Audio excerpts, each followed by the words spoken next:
오늘 읽어드린 말씀 제일 앞부분에 보면은 제목처럼 다윗의 시 곧 성전에 올라가는 노래 이렇게 되어 있습니다. 그냥 단순히 하나님께 드린 감사의 시 또는 자기의 마음을 하나님께 아뢰는 그런 기도하는 마음이 아닌 이스라엘 모든 백성들이 성전에 올라갈 때에 부르면 좋은 찬송과 같은 시라 이렇게 제목을 붙였습니다. 시편에 보면은 성전에 올라가는 노래라는 제목이 붙은 시가 15편 됩니다. 시편 120편부터 134편까지입니다. 이스라엘의 모든 성인 남자는 결국 말하면은 가장이 되는데 하나님의 명령에 의해서 1년에 3번은 반드시 예루살렘 성전에 올라가서 제사를 드려야 했습니다. 성전은 예루살렘 한 군데밖에 없었고 그리고 전국에서 올라가고 그리고 어느 정도 거리가 멀기 때문에 시간이 오래 걸립니다. 며칠이 걸립니다. 자, 우리가 이 당시로 돌아가서 그렇다면은 요즘처럼 차를 타고 가는 것도 아니고 대부분 걸어서 아니면은 작은 짐승을 타고 가면서 며칠이 걸리는 거리를 뭘 하며 가면서 이렇게 시간을 채우면 좋겠습니까? 그것은 바로 시편 이 근처에 자리 잡고 있는 15편의 찬송을 부르면서 올라가는 것입니다. 왜냐하면 찬송은 곡조 있는 기도이기 때문입니다. 찬송과 기도가 별개의 것이 아닙니다. 같은 것입니다. 우리가 그냥 기도하기보다는 또 자기 취향에 따라서 찬송의 형태로 노래의 형태로 이렇게 기도한다. 이게 바로 찬송입니다. 즉 성전에 가기 전부터 기도하면서 올라갑니다. 이게 바로 성전으로 예배하러 가는 또는 기도하러 가는 성도의 가장 바람직한 자세입니다. 여러분 오늘 교회 오시면서 시간이 좀 걸렸다면은 만약에 차를 타고 오셨다면은 뭘 하면서 오셨습니까? 차에다 라디오가 있고 그 다음에 요즘은 이 DMV입니까? 이렇게 해서 텔레비전도 볼 수 있고 그리고 뭐 테이프 CD 이렇게 여러 가지를 통해서 자기 원하는 것을 보고 들을 수 있습니다. 만약에 시간이 조금 걸린다면은 또 동행자가 있다면은 아무런 생각 없이 아니면은 아무런 것도 듣지 아니하고 그냥 올라옵니까? 아니면은 얘기를 하면서 잡담을 하며 아니면은 뉴스를 들으면서 사실 이런 것은 교회 오는 예배드리러 오는 바람직한 자세가 아닙니다. 오늘 말씀에 분명히 말씀을 하죠. 성전에 올라가는 노래, 교회 갈 때에 하나님 앞에 이런 찬송을 부르면서 간다. 우리에게 좋은 모범으로 제시해주고 있는 내용입니다. 그래서 시편 15편에 나오는 성전에 올라가는 노래의 내용들을 보면은 하나님께 감사하라 또는 내가 이런 내용으로 기도하기 위해서 성전에 가니까 내 기도에 응답해 달라. 내가 가는 모든 걸음 가운데서 나를 지켜달라. 왜냐하면 내가 성전에 올라가기 위해서 집을 비우고 거기에 처자 그리고 모든 산업을 그냥 두고 왔기 때문에 내가 없는 가운데서도 하나님께서 내 가정을 지켜주시고 은혜와 복을 달라. 예루살렘 성전에 예루살렘에 복을 내려달라. 하나님께 은혜를 구하라. 이런 내용들로 되어 있습니다. 자, 그렇다면은 시편 131편은 어떤 찬송입니까? 1절에 이렇게 시작을 합니다. 여호와여 내 마음이 교만하지 아니하고 내 눈이 오만하지 아니하오며 내가 큰 일과 감당하지 못할 놀라운 일을 하려고 힘쓰지 아니하나이다. 이렇게 시작을 합니다. 이 마음은 하나님 앞에 내려놓는 이 고백은 성전으로 기도하러 올라가는 사람의 가장 기본적인 자세입니다. 예배하러 가는 사람이 갖추어야 할 가장 중요한 마음입니다. 한마디로 겸손한 마음입니다. 왜냐하면 야고보서 4장 6절 말씀에 하나님이 교만한 자를 물리치시고 겸손한 자에게 은혜를 주신다 말씀하기 때문입니다. 그래서 우리는 하나님께 예배하기 전에, 올라가기 전에, 기도하기 전에 내 마음이 하나님께서 은혜를 주실 만한 준비가 되었는지 점검해야 합니다. 가장 불필요한 것이, 있어서는 안 되는 것이 바로 교만입니다. 가장 갖추어야 할 것이 겸손한 마음입니다. 하나님께서 이런 겸손한 자에게 은혜를 내려주시기 때문입니다. 사람은 기본적으로 다 교만하고 탐욕을 가지고 있습니다. 죽기 전에 내려놓기 매우 힘듭니다. 차이가 있다면은 옆에서 보기에, 다른 사람이 보기에 드러나느냐 드러나지 않느냐의 차이뿐입니다. 사람이 이렇게 기본적으로 교만하고 탐욕이 있기 때문에 늘 생각하는 것이 큰 일과 감당하지 못할 놀라운 일을 하려고 힘씁니다. 내 능력이 이게 아닌데, 내가 이런 일을 할 사람이 아닌데, 나는 이런 일을 해야 마땅한데, 이런 결과를 내야 하는데 늘 이런 마음을 가지고 있습니다. 자기 힘으로 되지 않으면 하나님께 달라고 떼를 씁니다. 야고보서 4장 3절에 구하여도 받지 못하면 정욕으로 쓰려고 잘못 구하기 때문이라. 그러니까 교만, 탐욕을 가지고서는 하나님 앞에 절대로 은혜를 받지 못한다는 얘기입니다. 기도하는 게 얼마나 힘든 일입니까? 그렇게 힘든 일을 시간을 들여서 하고도 마음의 기본 자세가 잘못되어 있기 때문에 은혜를 받지 못했다, 헛수고했다는 뜻입니다. 얼마나 억울하고 딱합니까? 시간 낭비입니까? 그렇다면 이 어려운 기도하는 일에, 중요한 예배드리는 일에 자격을 상실하기 쉬운 가장 장애되는 교만이, 탐욕이 우리 마음에 없는지 먼저 점검을 해야 합니다. 1절에 이 말씀을 하는 사람은 누구입니까? 다윗입니다. 다윗은 이스라엘의 왕이요, 뛰어난 통치력을 가지고 있었고, 그리고 그는 왕이 되기 전에 뛰어난 장군이었습니다. 1대1의 싸움에서 누구에게도 밀리지 않는 믿음과 용기의 사람이었고, 그리고 그는 위대한 지혜의 사람이었습니다. 영감으로 하나님의 말씀을 기록을 했고 음악에도 엄청난 재능을 가진 사람이었습니다. 다윗은 역사적으로 인류 역사상 가장 많은 부유를 소유한 사람이었습니다. 어떻습니까? 이 정도면은 교만할 만하죠. 큰 일과 감당하지 못할 놀라운 일을 할 능력이 있습니다. 이런 걸 얼마든지 생각을 하고 계획을 할 만합니다. 그런데 그의 삶을 보면은 다윗은 자신의 야망을 이루기 위해서 일을 하지 않았습니다.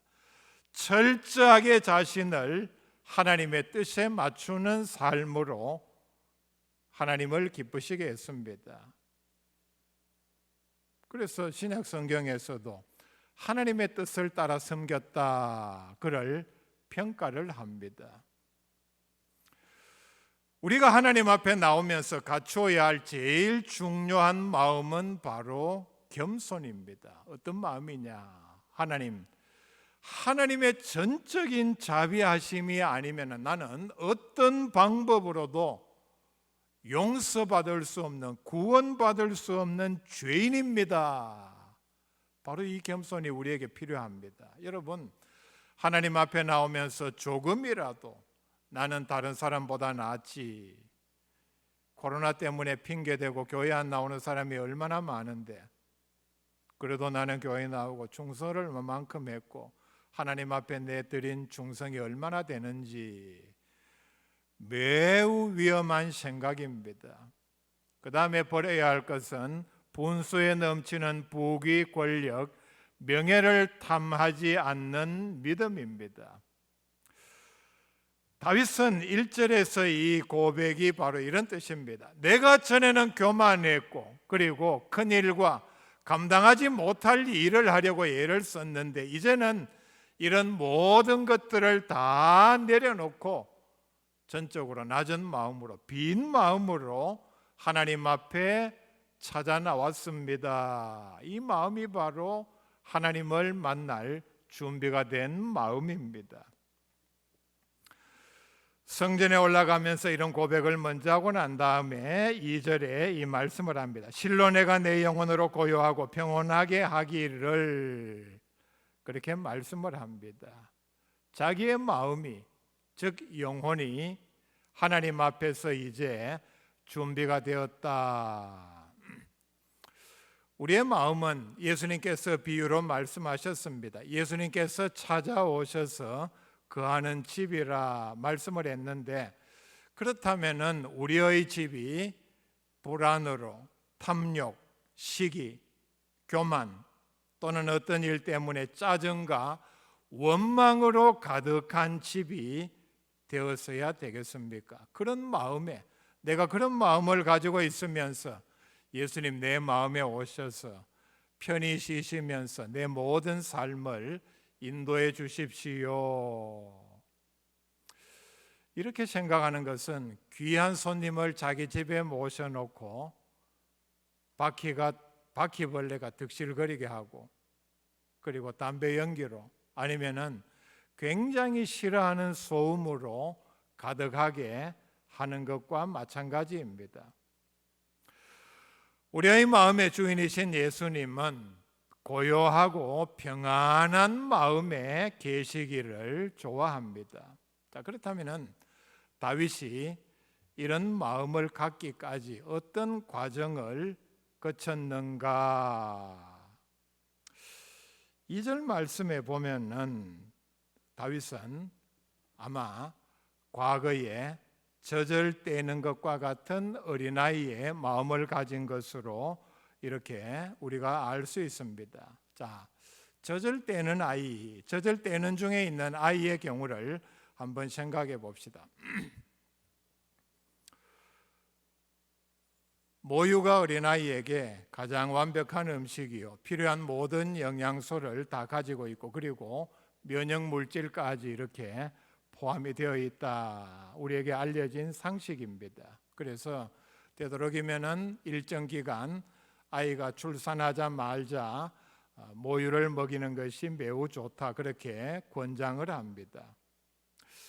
모유가 이렇게 완벽한 음식이요, 필요한 모든 것을 다 가지고 있지만은 무턱대고 계속해서 이 모유를 먹을 수는 없습니다. 때가 되면은 젖을 떼야 합니다. 제가 어릴 때 동네에서 또는 교회에서 들은 얘기입니다. 어른이 다 되었는데도 흉을 볼 때에 저 사람은, 저 집사님은 몇 살까지 엄마 젖을 먹었다, 이제 그게 이제 흉으로. 요즘은 보니까 다 이렇게 일찍 떼니까 이런 얘기는 없는 것 같습니다. 옛날에는 이런 과학적인 사실이 그렇게 알려지지 않았고, 그리고 또 애가 보채는 경우에 또 애가 워낙 많았으니까 이런 얘기들이 들어 있었던 것 같습니다. 때가 되면은 젖을 떼야 합니다. 언제까지 계속 먹을 수는 없습니다. 왜냐하면은 하나님께서 주신 여러 종류의 다른 더 많은 음식을 먹어야 하기 때문입니다. 그래서 어머니는 계획을 가지고 젖을 떼려고 합니다. 이 당시에 유대인은 4살에서 5살 때에 젖을 뗐다고 합니다. 그리고 아마 오늘 제가 이 말씀을 드리고자 하는 것은 아이에 따라서 젖을 떼기가 쉬운 아이가 있고, 그리고 어떤 경우에는 때를 쓰면서 매우 어려운, 집착을 하는 그런 어린아이도 있겠죠. 아마 이런 아이를 염두에 두고 이 말씀을 기록한 것 같습니다. 젖을 떼야 되겠다 결심할 어머니는 어느 순간부터는 거절을 하고, 그리고 다른 음식을 줘서 떼려고 합니다. 아이의 입장에서 보면은 이제 어느 정도 나이가 들고 철이 들었는데, 어머니가 과거에 젖을 먹일 때에 보여주던 이전의 사랑, 그리고 친절하게 젖을 물려주던 어머니가 이제는 돌변을 해서 매정하게 거절을 합니다. 어린아이의 입장에서 보면 처음 당하는 고통입니다. 거절을 당했죠. 이런 경우에는 마치 자기의 전부를 빼앗기는 마음입니다. 어머니가 나를 버린 것이 아닌가 생각이 들 정도입니다. 아이의 입장에서는 왜 엄마가 갑자기 태도가 돌변해서 젖을 주지 않는지 이해를 할 수 없습니다. 어머니의 입장으로 돌아가 봅시다. 어머니는 분명히 아이를 향한 계획이 있기 때문에 젖을 뗍니다. 더 좋은 것을 먹이기 위함입니다. 아이가 당장 젖을 좋아하고 먹기를 원하고 달라고 한다고 해서 무작정 젖을 먹일 수는 없는 이치입니다. 세상에는 어머니 젖 말고도 맛있고 몸에 좋은 것이 얼마든지 많기 때문입니다. 다윗이 한때 젖을 떼는 중에 아이처럼 하나님의 뜻을 이해하지를 못하고 원망을 했을 것입니다. 믿음이 여장한 자의 입장에서 보면은 나는 지금도 어머니 젖을 먹고 싶은데 왜 엄마가 갑자기 태도가 돌변해서 젖을 주지 않는지, 그리고 내가 싫어하는 다른 것을 먹으라고 하는지 아이의 입장에서는 이해가 되지 않기 때문입니다. 그리스도인이 하나님께 감사하지 못하는 이유 중에 하나가 바로 자기의 육신적인 탐욕을 다 채우지 못하기 때문입니다. 이 세상에 나가보면 좋은 것이 얼마나 많습니까? 돈, 권력, 명예, 건강, 그리고 자녀들이 성공해서 나가면 다 이런 얘기입니다. 우리가 뉴스나 아니면 텔레비전을 통해서 듣는 모든 것들이 다 이런 것들입니다. 누구는 뭘 해서 돈을 얼마나 벌었다더라, 어떤 집에 산다더라, 집 내부까지 다 나오죠. 거기에 뭐가 있고 어떤 차를 타고 한 달 수입이 얼마며 자녀가 어떻게 성공을 했고, 우리가 듣는 보는 모든 것이 바로 육신의 정욕과 안목의 정욕과 이생의 자랑입니다. 있는 사람들은 그냥 넘어가지 않습니다. 티를 냅니다. 내가 어떻게 했더니 엄청나게 돈을 벌었다. 나는 이런 집에 산다. 이 집이 가격이 얼마다. 나는 뭐 어떤 것을 누리고 산다. 보고 듣는 것 때문에, 자기의 마음의 욕구 때문에, 욕구는 매우 큽니다. 현실은 어떻습니까? 현실은 정반대입니다. 이런 것만 보며, 이런 것만 생각하면은 하나님께 불만이요, 하나님께 감사드릴 수 없습니다. 마음에 이런 불만이 생기겠죠. 내가 하나님의 자녀인데, 선하게 살고 충성하는데 왜 내 삶은 불신자에 비해서도 이 모양입니까? 이게 바로 젖을 떼는 중에 아이의 심리입니다. 문제는 뭡니까? 하나님께서 내 모든 탐욕의 욕구를 채워주시지 않는다는 사실입니다. 자기는 좀 그렇게 했으면 좋겠지만은 하나님께서 자신의 정욕의 건강 기도에 일일이 다 응답해 주시지 않습니다. 뒤에 나오는 이제 젖을 뗀 아이를 설명을 합니다. 다윗은 이제 젖을 뗀 아이의 상태입니다. 다윗이 어느 정도 나이가 들고 믿음이 성숙한 다음에 쓴 찬양으로 보입니다. 그의 마음이 어떻게 나타나느냐? 2절 중간부터 젖을 뗀 아이가, 이제는 젖을 다 뗐습니다. 그의 어머니 품에 있음 같게 하였나니 내 영혼이 젖된 아이와 같도다.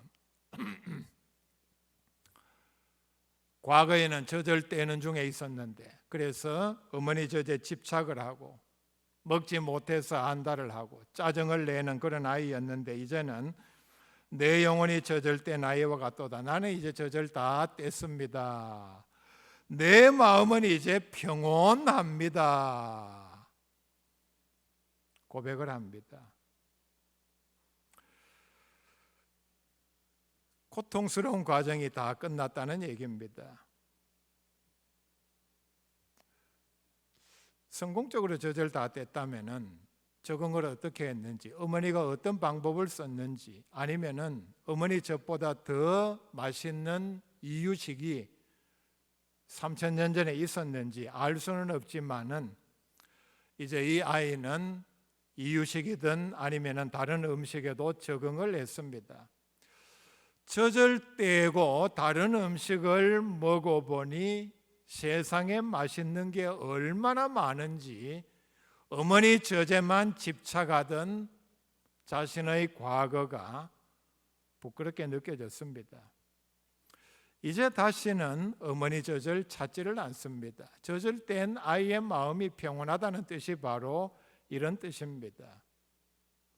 젖 떼고 난 다음에 성장했는데 과거로 돌아가서 젖에 집착하는 사람이 있습니까? 마음이 평온해졌기 때문입니다. 어머니 품에 있다 그랬는데 이제는 어머니 젖 때문이 아닌 어머니 품에 있는 하나만으로 만족하고 평온합니다. 그 자체만으로 하나님께 감사한다는 얘기입니다. 이제는 어머니가 모든 것을 책임지고 공급하고 지켜주는 단계에 있습니다. 아이가 이 사실을 깨달았습니다. 다윗이 과거에 믿음이 연약할 때에는 세상 욕심 그리고 교만 때문에 항상 불만족한 상태에 있었습니다. 그런데 믿음으로 극복하고 마음을 낮추니 하나님의 품 안에 있는 것만으로 만족하는 자신의 내면을 우리에게 소개를 하고 있습니다. 하나님께 모든 걸 맡기고 그 품만 의지하니까 이제는 육신의 조건과는 관계없이 내가 마음의 평온을 지킬 수 있고 그리고 감사할 수 있는 하나님의 자녀가 되었다는 것입니다. 우리는 지금 하나님의 품 안에 있습니다. 하나님의 품 안에 있으면서 세상 것 때문에 안달을 하고 염려하고 불안해하며 또는 두려워하지 않는지 돌아보아야 합니다. 그것 자체가 모순이지 않습니까? 하나님의 품 안에 있지 않다면은 우리가 얼마든지 염려하고 불안해하며 두려워해도 됩니다. 그런데 더더욱 안타까운 것은 하나님께서 보시기에 하나님의 품 안에 있으면서도 세상 일 때문에 육신적인 어떤 조건 때문에 또는 가지지 못한 것 때문에 안달하고 짜증을 내고 심지어는 하나님을 원망하는 자리에까지 있지 않는지 돌아보아야 합니다. 우리가 세상 조건들과는 상관없이 하나님의 품 안에 있는 것 자체가 가장 큰 복입니다. 그래서 다윗은 3절에 이렇게 고백을 합니다. 이스라엘아 지금부터 영원까지 여호와를 바랄지어다. 자기가 이 은혜를 깨닫고 보니 자기 하나만 알고 넘어가기에는 너무나 벅찬 은혜라는 것입니다. 이스라엘 모든 백성이 알고 깨닫기를 원합니다. 여러분, 내 믿음을 점검해 볼 수 있기를 바랍니다. 영적으로 내 믿음이 아직도 젖을 떼지 못했는지 아니면은 아직도 젖을 떼는 중인지 참 이 기간이 너무나도 길어서 하나님을 기쁘시게도 하지 못하고 나에게도 엄청난 고통이 계속해서 이어지고 있지 않는지 돌아보아야 합니다. 젖을 떼는 과정이 길면 길수록 나만 손해입니다. 10살이 넘어서도 젖을 떼지 못했다. 이게 바로 우리의 믿음의 여정 가운데 젖을 떼는 과정이 긴 믿음의 사람의 모습입니다.